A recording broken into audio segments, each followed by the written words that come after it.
হায় রে কি হচ্ছে, একটু অপেক্ষা করুন। দেখুন এই পুরো পুরো বিল্ডিং এর যে কেরেন বলা হয় এটাকে, সম্পূর্ণভাবে পুরা মানুষ শেষ করে দিয়েছে। আল্লাহ আল্লাহ আল্লাহ আল্লাহ, এগুলো কি হচ্ছে?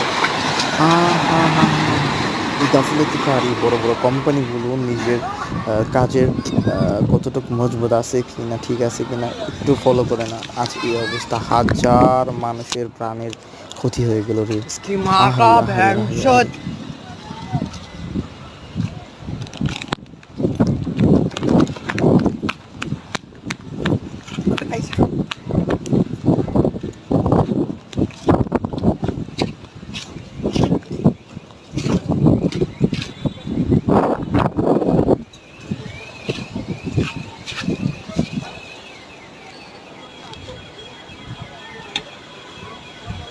है अंदर।